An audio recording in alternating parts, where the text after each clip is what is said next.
नमस्कार, आपका बहुत बहुत स्वागत है विग डिबेट में। आज जो चर्चा करेंगे बैठक और विसात। जी हां, मध्य प्रदेश में इन दिनों बैठकों के जरिए विसात बिछाने का प्रयास किया जा रहा। लोकसभा चुनाव को लेकर बीजेपी और कांग्रेस की रणनीति लगातार जारी है। जहां बीजेपी पीएम मोदी की गारंटी और राम मंदिर के सहारे चुनावी वैतरणी पार करने का दावा कर रही है, तो वहीं कांग्रेस पार्टी लोकसभा चुनाव की तैयारी में पिछड़ी हुई नजर आ रही है। क्या है दोनों दलों की तैयारियां, आज इसी चर्चा पर बात करेंगे, लेकिन उससे पहले एक रिपोर्ट देखें।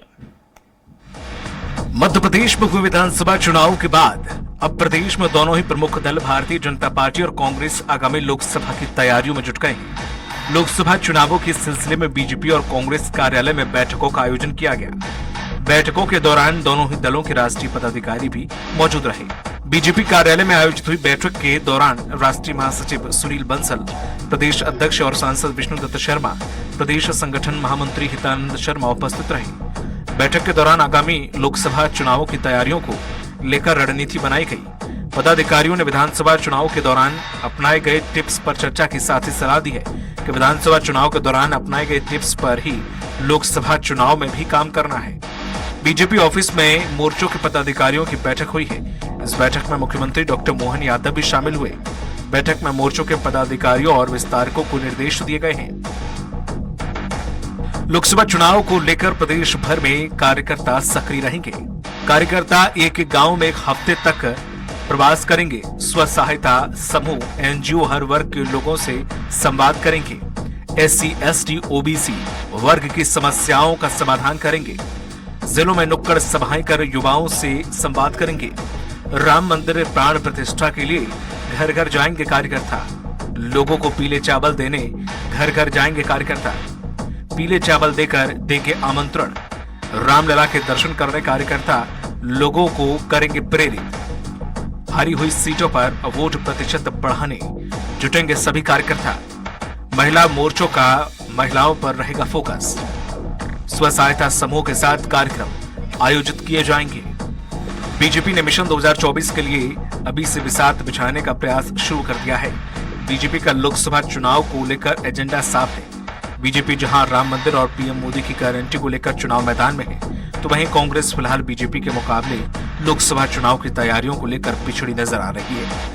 कांग्रेस में हाल ही में प्रदेश प्रभारी और प्रदेश अध्यक्ष समेत नेता प्रतिपक्ष बदला है। इधर मध्य प्रदेश कांग्रेस अध्यक्ष बनने के बाद से संगठन को मजबूत बनाने के लिए जीतू पटवारी लगातार पार्टी के पदाधिकारियों के साथ बैठक कर रही हैं। प्रदेश कांग्रेस कार्यालय में कांग्रेस कमेटी के समस्त विभागों प्रकोष्ठों के प्रदेश अध्यक्षों की बैठक आयोजित की गई। बैठक के दौरान संगठनात्मक और आगामी लोकसभा चुनाव सहित कई अन्य महत्वपूर्ण मुद्दों को लेकर चर्चा की गई और आगे की रणनीति बनाई गई। मध्य प्रदेश में हमारी प्रदेश स्तरीय बैठकें चल रही हैं, हमारे मोर्चों की बैठकें चल रही हैं। सबको लोकसभा की दृष्टि से कार्य दे दिया गया है। कहीं ना कहीं जो हमारे हारे हुए विधायक हैं उन्हें भी कार्य में लगाया गया है, क्योंकि भारतीय जनता पार्टी ये मानती है कि हर कार्यकर्ता की एक महत्ता है और उसे उसकी महत्ता के अनुसार कार्य दिया जाना चाहिए।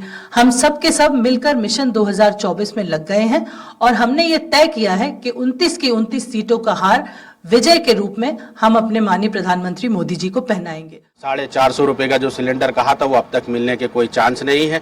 तमाम जो बेरोजगारी के मुद्दे हैं, 2 करोड़ नौकरियां देंगे, 9 करोड़ नौकरियां। आज तक मध्य प्रदेश के युवा वंचित हैं, तो इन मुद्दों को लेकर लगातार कांग्रेस पार्टी इन मुद्दों को उठा रही है। पूर्व में भी उठाए, लगातार उठाए हैं। प्रदेश अध्यक्ष लगातार जिलों के दौरे करने निकल रहे हैं। ये सबसे बड़ा मुद्दा जो है इस लोकसभा में बेरोजगारी रहेगा, महंगाई रहेगी। इस महंगाई पर भारतीय जनता पार्टी को घेरा जाएगा।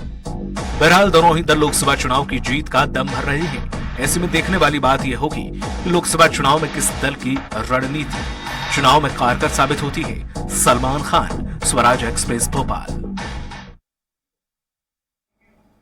तो एक तरफ बैठकों का दौर लगातार जारी है, तो दूसरी तरफ बिसात बिछाई जा रही है 2024 की। इसी मुद्दे पर बातचीत करेंगे और बातचीत करने के लिए हमारा खास पैनल भी तैयार है। कांग्रेस प्रवक्ता आनंद तारण जी हमारे साथ जुड़ गए हैं। आनंद तारण जी, आपका बहुत बहुत स्वागत है। बीजेपी प्रवक्ता गुंजन चौकसी हमारे साथ जुड़ गए हैं। गुंजन जी, आपका भी बहुत बहुत स्वागत है। इसके साथ ही वरिष्ठ पत्रकार KS शाइनी जी हमारे साथ जुड़ गए हैं। शाइनी जी, आपका भी बहुत बहुत स्वागत है। गुंजन जी, सबसे पहले हम आपके पास आएंगे, क्योंकि चुनाव के समय अक्सर ये देखा जाता है, चाहे वो लोकसभा का चुनाव हो या फिर विधानसभा का चुनाव हो या कोई लोकल चुनाव हो, चुनावों में शिक्षा की बात आती है, रोजगार की बात आती है, स्वास्थ्य की बात आती है, सड़क की बात आती है, लेकिन खामियां बहुत है। सरकार आपकी लगातार केंद्र में भी है, राज्य में भी 20 साल से आप काम कर रहे हैं, कमियां दूर नहीं हुई। 2024 की तैयारी आपकी कैसी है, इन कमियों को दूर करने की या फिर कुछ और? तो आपके सवाल में आपने कमियों का एक सवाल उठाया। जी बिल्कुल बिल्कुल, क्योंकि कमियां, मैडम आपको बताना चाहता हूं, आज भोपाल से ही तस्वीर निकल कर आई थी। शिक्षा के क्षेत्र में स्कूल की इमारत गिर जाती है, उसका छज्जा गिर जाता है, बच्चे घायल हो जाते हैं, चोट आती है। परिवहन की बात हम करेंगे, क्योंकि सड़क की बात आप करते हैं कि आप बहुत बड़ा जाल आपने बिछा दिया है पूरे देश और प्रदेश में। परिवहन का उदाहरण आपने खुद देखा, गुना में क्या हुआ। तो ये चीजें जो होती है, ये सिर्फ भाषण में अच्छी लगती है, लेकिन हकीकत में दूसरा होता है। मैडम देखिए, मैंने कहा जो आपने गिनती में गिनाई कमियां हैं वो 3 कमियां हैं, लेकिन अगर मैं इसकी दूसरा पहलू पे बात करूं तो आज 2003 के बाद से, जब से मध्य प्रदेश में भारतीय जनता पार्टी की सरकार आई है, आज मध्य प्रदेश का पूरा रूप प्रारूप बदल के रखी हुई है। 2003 के पहले का जो मध्य प्रदेश था, वहां पर चलने के लिए सड़क थी नहीं, वो लापता प्रदेश था। वहां घरों में बिजली नहीं आती थी, पानी नहीं आता था, पूर्ण रूप से बच्चे उस जमाने के कुपोषित थे। 2003 के बाद से जब भारतीय जनता पार्टी ने मध्य प्रदेश की कमान संभाली, तो आज अगर मैं 20 वर्षों में भारतीय जनता पार्टी के कारण ये मध्य प्रदेश को एक विकसित राज्य की श्रेणी में लेकर आ चुकी है, बीमारों से बेमिसाल बनाया है। और रही बात, देखिए हेल्थ की बात करूं तो आज 3 करोड़ 61 लाख लोगों को आयुष्मान कार्ड है, 45 लाख से ऊपर गरीबों का फ्री में इलाज हुआ है। प्रधानमंत्री आवास योजना में 40 लाख से ऊपर गरीबों को उनका पक्का मकान मिला हुआ है। एजुकेशन की बात करूं तो, अगर महिलाओं की बात करूं तो महिला मध्य प्रदेश की सशक्त है। आप देखें, पंचायती चुनाव में 50% रिजर्वेशन महिलाओं के नाम दिया, 35% रिजर्वेशन सरकारी नौकरी में दिया, 30% रिजर्वेशन पुलिस भर्ती में महिलाओं को दिया। महिलाएं, आप चाहे लाडली लक्ष्मी योजना की मैं बात कर लूं, 13 लाख बच्चियों को स्कॉलरशिप मिली, 40 लाख से ऊपर बच्चियों के खाते में पैसा गया। लाडली बहना योजना की बात कर लूं तो आज करोड़ों बहनों के खाते में 5,000 करोड़ रुपए की धनराशि पहुंची है। महिलाओं को सशक्त मध्य प्रदेश में भारतीय जनता पार्टी ने बनाया है। मैं किसानों की बात करूं तो पहले मध्य प्रदेश में किसान सिर्फ अन्नदाता था, आज मध्य प्रदेश का किसान ऊर्जादाता भी है। अगर मैं गुंजन जी, जो आंकड़े आपके पास हैं, जो रिपोर्ट आप दिखा रही हैं, क्या वो सही है कि आंकड़े जो मेरे पास है? क्या मध्य प्रदेश के किसान परेशान नहीं है? क्या मध्य प्रदेश के किसान आत्महत्या नहीं कर रहे? क्या बेरोजगारी मध्य प्रदेश में नहीं है? क्या अगर आपने सड़क का आपने गुंजन जी रुकिएगा, सुनिएगा, हमने आपकी बात सुनी। गुंजन जी, सड़क पे काम किया गया है, तो ये हादसे कहां से हो रहे हैं? दूर करने के लिए आप सुनिए, जो परेशानियां हैं ऐसा नहीं है, मध्य प्रदेश में 20 वर्षों में बदलाव आया है। क्या 2003 से पहले परेशानियां नहीं थी? 2003 से पहले मध्य प्रदेश की हालत बदतर थी। 15 महीने की जो कांग्रेस की सरकार आई थी, वो गलती से जो सरकार उन्होंने बना दी थी, लेकिन उस सरकार ने क्या किया, मध्य प्रदेश को फिर से उसी तरफ की तरफ ढकेलना शुरू कर दिया था। जो योजनाएं चल रही थी, किसान कल्याण योजना, गरीब कल्याण की योजना, वो सब उस सरकार ने बंद कर दी थी। आदिवासी महिलाओं के खाते में जो पैसे भारतीय जनता पार्टी देती थी, उसको उसने बंद कर दिया था। भारतीय जनता पार्टी का एक उद्देश्य है, मैं आपको समझाऊं, वो उद्देश्य है अंत्योदय में यकीन रखती है भारतीय जनता पार्टी, पंक्ति में खड़े हुए अंतिम व्यक्ति का भी कल्याण हो। और ठीक है गुंजन जी, ठीक है गुंजन जी, आप ये हमने बहुत बार, गुंजन जी हमने बहुत बार सुना है कि आपके हमेशा ये बात ही रहती है कि अंतिम व्यक्ति में जो पंक्ति में बैठा उसका भी हम ख्याल रखते हैं। आनंद तारण जी, आपसे जानना चाहूंगा, ये जो भारतीय जनता पार्टी केंद्र और राज्य को मिलाकर जो काम मध्य प्रदेश में करेगी, गुंजन जी वापिस आपके पास, गुंजन जी थोड़ा सा धैर्य रखिए, वापिस आपके पास आएंगे। आनंद जी से सवाल ले लूं। आनंद जी, 2024 की तैयारी, लगातार परिवर्तन का दौर, बैठकें भी जारी है, बदलाव भी कर रहे हैं, पुराने जो आपका संगठन था उसको आपने भंग कर दिया, नए तरीके से काम कर रहे हैं। क्या आपको लगता है, या फिर आपकी क्या रणनीति है 2024 की, और अपने संगठन और अपने नेताओं को क्या आप मजबूत कर पाएंगे? मजबूत करने के लिए किस दिशा में आप चल रहे हैं, क्या कुछ अपना रहे हैं? देखिए, उन सब चीजों को अपना रहे हैं जहां हम कहीं ना कहीं हमारे संगठन में कहीं ना कहीं हम उनमें मात खाई है, या हम पीछे रहे हैं, या ईवीएम को छोड़ के जहां कमी है उसको हम देख रहे हैं। भारतीय जनता पार्टी की प्रवक्ता 20 साल के बाद भी अगर कांग्रेस की 2003 के पहले की सरकार को बखान रही हैं। तो सबसे बड़ा उनका 20 साल का फेल्यूर यही है कि उन्हें आज 20 साल में कांग्रेस की सरकार की बात करना पड़ रही है। उन्हें अपनी सरकार के बारे में नहीं बता पा रहा कि हमने क्या किया है। उनको तो केवल ये कि रामलला के दर्शन करवाएंगे, पीले चावल देंगे, ये सब करेंगे, वो सब करेंगे, इसकी बात कर रहे हैं। अरे भाई, इन सब चीजों से भगवान सबके हैं, हमारे भी भगवान है। मैं भी किसी समाज का अध्यक्ष हूँ, राष्ट्रीय अध्यक्ष हूँ। भारतीय जनता पार्टी की प्रवक्ता शांत रहे जरा, सुनिए गुंजन दीदी, गुंजन दीदी सुन ले जरा, सुन ले जरा। विकास की बात कीजिए। विकास के नाम पर हम सत्ता पे आए, हम विकास के नाम पर आए, हम सांप्रदायिकता के नाम पर नहीं आए। हम सांप्रदायिकता के नाम पर सत्ता में नहीं आए। एक संवेदनशील सरकार का काम है कि जनता के दुख को हरे, जनता के दुख को करने का काम है। कहाँ है 450 रुपए का सिलेंडर? कहाँ है 3000 रुपए? कहाँ है बेरोजगारों को नौकरी? इन सब चीजों का जवाब चाहिए हमें चाहिए। किसान आत्महत्या क्यों कर रहे हैं? उनका विकास क्यों नहीं हो रहा है? कहाँ है 2100 रुपए की जो बात की थी वो कहाँ है? कहाँ है 3100 रुपए की जो आपने धान खरीदी की बात की थी वो कहाँ है? कहाँ है 2700 रुपए की गेहूं खरीदी की बात? उसका कहाँ घोषणा की है मुख्यमंत्री जी ने? आज तक ये सब चीजें नहीं आई है सामने। भारतीय जनता पार्टी की प्रवक्ता बहुत बड़ी बड़ी बातें कर रहे हैं। नहीं तो आनंद जी आपने भी तो मौका दिया, क्योंकि कई सालों तक सरकार तो आपकी भी रही, केंद्र में रही, राज्य में रही, तो आपने मौका क्यों दिया? आप काम करते, ये दिन न देखना पड़ता, आपको चुप ना रहना पड़ता। देखिए जिन बातों को लेकर भारतीय जनता पार्टी सत्ता में आई थी, जिन बातों को लेकर 2003 में कांग्रेस को बदनाम करने की कोशिश की थी, जिन सब चीजों को लेकर आई थी, उन्होंने वायदा किया था कि हम 2 करोड़ नौजवानों को नौकरी देंगे। कहाँ है वो नौकरी? आज तक 2 करोड़ नौजवानों के हिसाब से 20 करोड़ लोगों को नौकरी मिलना थी। पता चला कि 1-2 करोड़ लोगों की नौकरी चली गई, मिली नहीं है। आपने वायदा किया था कि हम डीजल पेट्रोल के रेट कम करेंगे। आज डीजल पेट्रोल के रेट 100 रुपए के। आनंद जी ठीक है, आनंद जी, ये हर टीवी डिबेट में, हर गली चौराहे में, हर जनसभाएं में यही चीजें होती है जो आप कह रहे हैं। लेकिन सवाल साहब ये है आपसे थोड़ा सा, क्योंकि इसमें कंक्लूजन में निकालना चाहते हैं कि इससे कुछ निष्कर्ष निकले। बातचीत, आरोप प्रत्यारोप तो चलते रहते हैं, आप हमेशा करते हैं, अंदर भी करते हैं, बाहर भी करते हैं, टीवी में भी करते हैं। आनंद जी, क्या आपको लगता है कि अगर आपने काम किया होता तो ये दिन आपको देखना पड़ता, चाहे वो 18 महीने की सरकार हो या फिर दिग्विजय की सरकार हो या फिर और पहले की जो सरकारें आपकी आई, आपके केंद्र में भी कई सालों तक सरकार रही, आपने पहले काम क्यों नहीं किया? या फिर जिस तरीके से जनता विश्वास कर लेती है भारतीय जनता पार्टी के ऊपर जब चुनाव के समय घोषणाएं करती है, आपके घोषणाओं में वो दम नहीं दिखता साहब?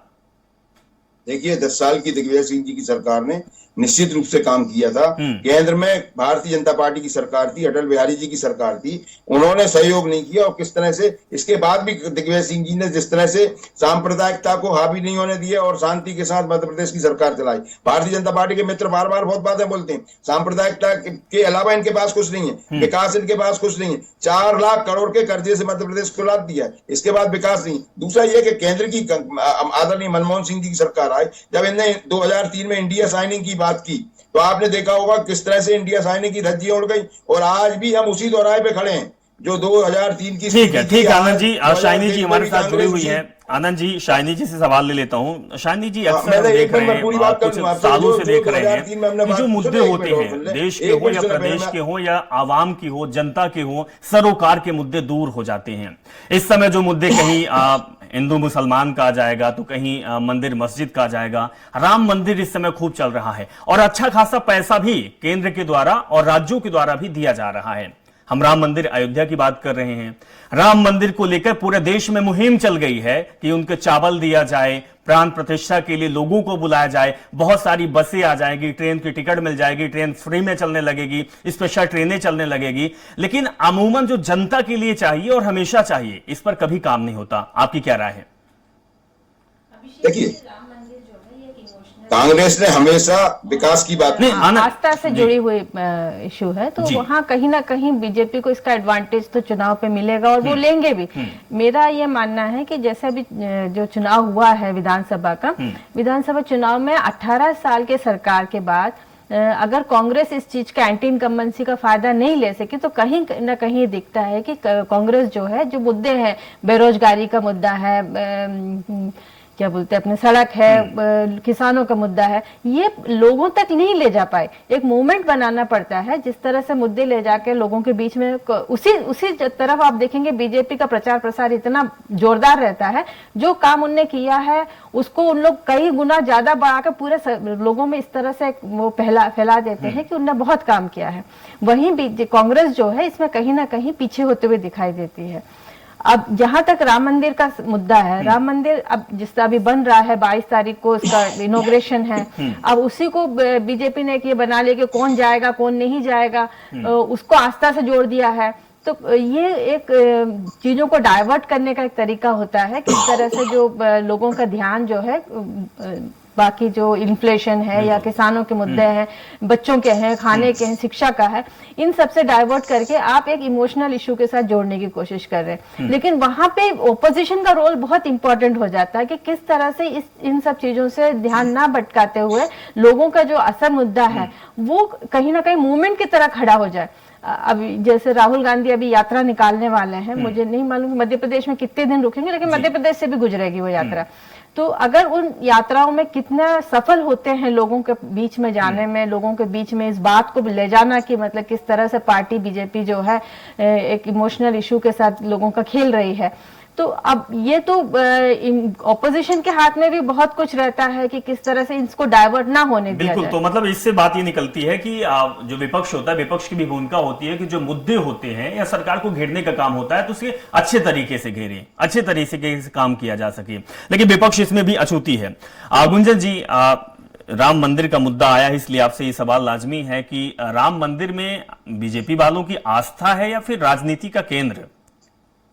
क्योंकि जनता जो आपने एक मुद्दे को पकड़ लिया कि जो हिंदुस्तान में लोग रहते हैं, हिंदुत्व के मुद्दे और सनातन के धर्म के ज्यादा मानने वाले लोग हैं, इसलिए आपने राम मंदिर को लेके अगर आपकी आस्था होती तो इसे राजनीति में क्यों लाती? आस्था है या राजनीति है, बस यही सवाल आपसे है। ये मैं आपकी बिल्कुल सवाल का जवाब दूंगी। राम नाम सुन के ही रोम रोम में राम आ जाते हैं, इसे आप आस्था ही कह सकते हैं। इसे राजनीति को मोड़ आरोप प्रत्यारोप के लिए कांग्रेस ने लगाया है। आज वर्षों तक कार्य सेवकों की बात कर लूं या भारतीय जनता पार्टी के हर एक कार्यकर्ता की बात कर लूं, सबने मिलकर उस राम के मंदिर को बनाने में अपनी मेहनत, अपना खून, अपना पसीना लगाया है। ये राजनीति का मुद्दा कांग्रेस ने बनाया है। जो सुप्रीम कोर्ट में राम को काल्पनिक बताते हैं एफिडेविट पे, आज वो अचानक राम भक्त बन जाते हैं।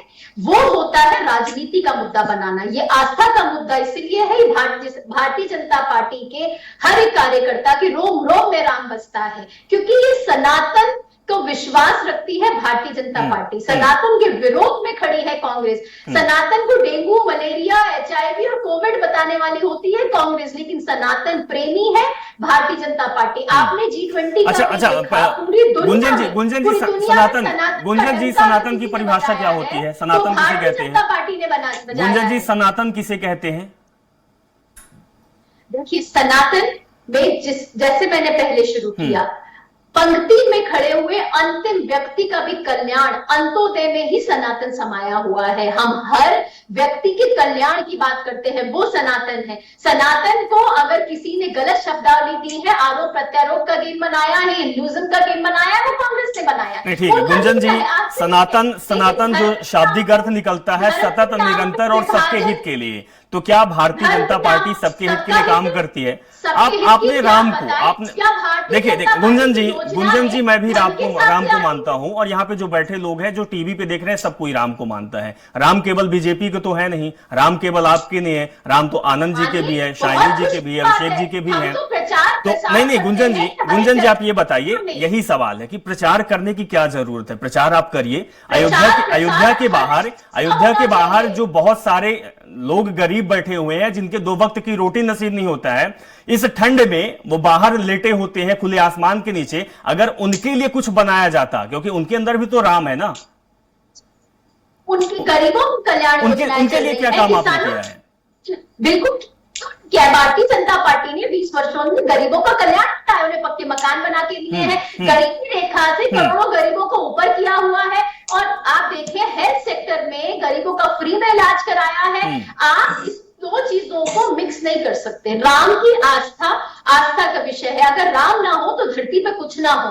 कल्याण की बात राम सिखाते हैं। राम मर्यादा पुरुषोत्तम के अगर हम जीवन शैली की बात करें तो उन्होंने एक ही चीज सिखाई है, कल्याण, और कल्याण राम से सीखते हैं। यही एक बहुत बड़ी वजह है कि भारतीय जनता पार्टी सर्व कल्याण की बात करती है। भारतीय जनता पार्टी का मूल चलिए ठीक है गुंजन जी सर्व कल्याण की आप बात करती हैं, लोगों के लिए काम करती हैं, अंतिम व्यक्ति, फिर से वही चीजें सामने आ गई। आनंद जी, राम हर किसी के हैं, अब प्रदेश में मोहन जी आ गए हैं, मोहन जी के बारे में आपके क्या विचार हैं? देखिए, मोहन जी अगर नाम के अनुरूप काम करेंगे, श्री कृष्ण भगवान के नाम है मोहन, उनको भी है, मुरली मनोहर बोलते हैं उनको, तो निश्चित रूप से अगर वो प्रदेश का कल्याण करें, प्रदेश की जनता को उबारने का काम करें, किसानों का काम करें, और किसानी उनके आनंद जी सिर्फ एक बात है, क्योंकि हमारे पास समय बहुत कम है। आनंद जी, क्या मुद्दे आपको समझ में नहीं आ पाते? कांग्रेस पार्टी को मुद्दों को आप घेर नहीं पाते हैं, या फिर उठाना आपको आता नहीं है? कमी कहां पर है? क्योंकि आपने तो प्रदेश अध्यक्ष भी नया दे दिया है, युवा है, हमेशा वो बोलते रहते हैं। देखिए, मोहन यादव जी से तो हम ये आशा करते हैं कि मोहन यादव जी आज अगर मुख्यमंत्री बने, नए मुख्यमंत्री बन के आए, तो निश्चित रूप से वो सब काम करें जो जनहित में काम हो। राम की बात तो हम कर रहे हैं, सब कुछ हम राम वाले ही हैं, सब राम भक्त हैं, लेकिन यथार्थ में अगर वो पीड़ित शोषित मानवता की रक्षा करेंगे, उनके जो काम है उन्हें करेंगे, जो वायदे भारतीय जनता पार्टी ने किए इस प्रदेश की जनता से, उन वायदों को पूरा करेंगे। ठीक है आनंद जी, लेकिन एक सवाल इसी से यही निकलता है कि जो वादे आपने भी चुनाव के समय किए हैं, जो आपने किया है, उन वादों को पूरा करवाना, सरकार से पूरा करवाना आपका दायित्व है, क्योंकि विपक्ष की भूमिका में आप हैं। बहुत बहुत शुक्रिया, क्योंकि हमारे पास वक्त बहुत कम है, बात बहुत लंबी हो सकती थी, समय आप लोगों को बहुत कम मिला। बहुत बहुत शुक्रिया, आप लोग हमारे साथ जुड़े। लेकिन जिस तरीके से मध्य प्रदेश में या फिर कहें कि देश में राजनीति चल रही है, वो राजनीति चाहे वो बैठक हो, चाहे वो विसात बिछाने का हो, सिर्फ एक चीज समझ में आती है कि एन केन प्रकारेण सत्ता में काबिज होना है, सत्ता पाना है, चाहे उसके लिए बीजेपी काम करे, चाहे उसके लिए कांग्रेस काम करे। लेकिन जनहित के जो मुद्दे हैं, जो लोगों की मांग है, जो लोगों की पीड़ा है, शायद उसको समझने वाला कोई नहीं है, कोई पार्टी नहीं है। अगर समझती तो जिस तरीके से प्रदेश और देश में चल रहा है वो शायद ना होता। एक बहुत बड़ा सवाल है, सवाल के साथ आपके साथ मैं छोड़ जाता हूं। फिलहाल इजाजत दीजिए, नमस्कार।